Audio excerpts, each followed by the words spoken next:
ನಮಸ್ಕಾರ, ನಮ್ಮ ಅಡುಗೆ ಚಾನೆಲ್ಗೆ ಸ್ವಾಗತ. ಇವತ್ತಿನ ವಿಶೇಷ ಈರುಳ್ಳಿ ಪಲ್ಯ. ಅದು ಕೇವಲ 10 ನಿಮಿಷದಲ್ಲಿ ತಯಾರಿ ಮಾಡಬಹುದು.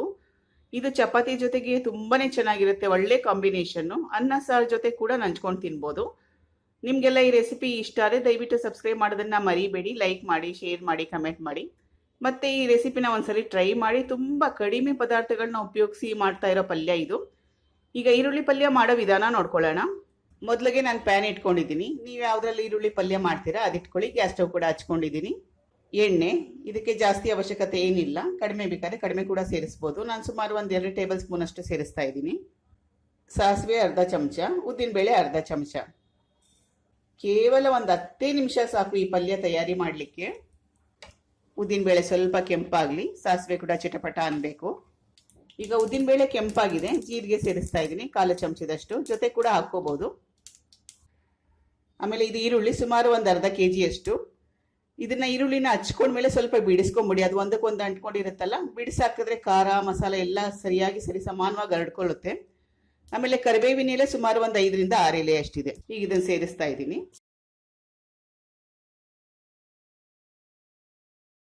ಈಗ ಉಪ್ಪು ಸೇರಿಸ್ತಾ ಇದ್ದೀನಿ. ಇದಕ್ಕೆ ಎಷ್ಟು ಅವಶ್ಯಕತೆ ಇದೆ ಅಷ್ಟು. ಬೇರೆ ಮಸಾಲಾ ಪದಾರ್ಥಗಳನ್ನ ಈರುಳ್ಳಿನ ಬೇಯಿಸ್ಕೊಂಡ ಮೇಲೆ ಸೇರಿಸೋಣ.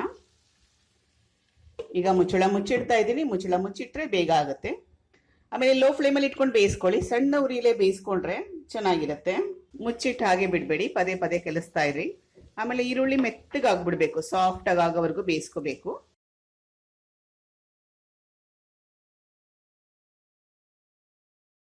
ಈಗ ನಾನು ಈರುಳ್ಳಿನ ಮೆತ್ತಗಾಗೋವರೆಗೂ ಬೇಯಿಸ್ಕೊಂಡಿದ್ದೀನಿ.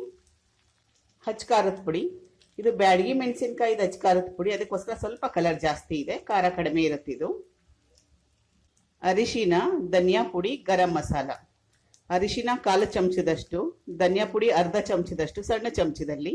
ಗರಂ ಮಸಾಲ ಇದು ನಿಮ್ಮ ಇಷ್ಟದ ಪ್ರಕಾರ ಹಾಕೊಳ್ಳಿ. ಗರಂ ಮಸಾಲ ವಾಸನೆ ಇಷ್ಟ ಇಲ್ಲ ಅಂದ್ರೆ ಹಾಕೊಳ್ಳಿಲ್ಲ ಅಂದ್ರೂ ಪರವಾಗಿಲ್ಲ. ನನ್ನ ಸಣ್ಣ ಚಮಚದಲ್ಲಿ 1/4 ಚಮಚದಷ್ಟು ಸೇರಿಸ್ತಾ ಇದ್ದೀನಿ. ಆಮೇಲೆ ಇದು ಟೊಮೆಟೊ ಸಣ್ಣದ ಕಟ್ ಮಾಡಿಟ್ಟಿದ್ದೀನಿ. ಇದು ಸಣ್ಣ ಟೊಮೆಟೊ ಇದ್ರೆ 1 ಟೊಮೆಟೊ ಹಾಕೊಳ್ಳಿ. ದೊಡ್ಡ ಟೊಮೆಟೊ ಇದ್ರೆ ಅರ್ಧದಷ್ಟು ಸಾಕಾಗುತ್ತೆ. ಉಪ್ಪನ್ನ ನಾನು ಮೊದಲೇ ಸೇರಿಸಿದ್ದೆ. ಸ್ವಲ್ಪ ನೀರು ಸೇರಿಸ್ತಾ ಇದ್ದೀನಿ, 1/4 ಕಪ್ ಅಷ್ಟು. ಇದಿಷ್ಟೇ ಮಸಾಲ. ತುಂಬಾ ಕಡಿಮೆ ಪದಾರ್ಥ ಉಪಯೋಗಿಸಿ ಮಾಡಿರೋ ರೆಸಿಪಿ ಇದು. ಎಲ್ಲ ಪದಾರ್ಥಗಳನ್ನ ಸೇರಿಸಿದ್ದಾಗಿದೆ. ಚೆನ್ನಾಗಿ ಕಲಿಸ್ಕೊಳ್ಳೋಣ. ಈರುಳ್ಳಿ ಮೊದಲೇ ಚೆನ್ನಾಗಿ ಬೆಂದಿದೆ, ಮತ್ತೊಮ್ಮೆ ಜಾಸ್ತಿ ಬೇಯಿಸ್ಕೊಳ್ಳೋ ಅವಶ್ಯಕತೆ ಏನಿಲ್ಲ. ಸುಮಾರು 2ರಿಂದ 3 ನಿಮಿಷದವರೆಗೂ ಲೋ ಫ್ಲೇಮಲ್ಲಿ ಸಣ್ಣ ಉರಿಲಿ ಬೇಯಿಸ್ಕೊಂಡ್ರೆ ಸಾಕು. ಮುಚ್ಚಳ ಮುಚ್ಚಿಟ್ಬಿಡಿ.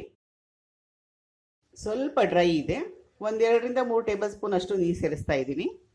ಈಗ ಈರುಳ್ಳಿ ಪಲ್ಯ ತಯಾರಾಗಿದೆ. ಇದು ಎಲ್ಲ ಆದ್ಮೇಲೆ ಕೊನೆಯಲ್ಲಿ ಕೊತ್ತಂಬರಿ ಸೊಪ್ಪು ತೊಳೆದು ಸಣ್ಣದ ಕಟ್ ಮಾಡ್ಕೊಂಡಿರೋದು. ಇಷ್ಟು ಸಾಕು. ಗ್ಯಾಸ್ ಸ್ಟವ್ ಆಫ್ ಮಾಡ್ಕೊಳ್ತಾ ಇದ್ದೀನಿ. ಕೊತ್ತಂಬರಿ ಸೊಪ್ಪು ಹಾಕಿ ಬೇಯಿಸ್ಕೊಳ್ಳೋ ಅವಶ್ಯಕತೆ ಏನಿಲ್ಲ. ಈಗ ಇದನ್ನ ಸರ್ವಿಂಗ್ ಬೌಲ್ಗೆ ಹಾಕೊಳ್ಳೋಣ. ಈಗ ರುಚಿಕರವಾಗಿರೋ ಈರುಳ್ಳಿ ಪಲ್ಯ ತಯಾರಾಗಿದೆ. ಇದು ಚಪಾತಿ ಜೊತೆಗೆ ಸೂಪರ್ ಕಾಂಬಿನೇಷನ್. ಆಮೇಲೆ ಮನೇಲಿ ಏನೋ ತರಕಾರಿ ಇಲ್ಲ ಅಂದ್ರೆ ತಟ್ಟನೆ ಕೂಡ ಮಾಡ್ಬೋದು. ನಿಮ್ಗೆಲ್ಲ ಈ ರೆಸಿಪಿ ಇಷ್ಟ ಆದರೆ ದಯವಿಟ್ಟು ಸಬ್ಸ್ಕ್ರೈಬ್ ಮಾಡೋದನ್ನ ಮರಿಬೇಡಿ. ಲೈಕ್ ಮಾಡಿ, ಶೇರ್ ಮಾಡಿ, ಕಮೆಂಟ್ ಮಾಡಿ. Thank you for watching. ಧನ್ಯವಾದಗಳು.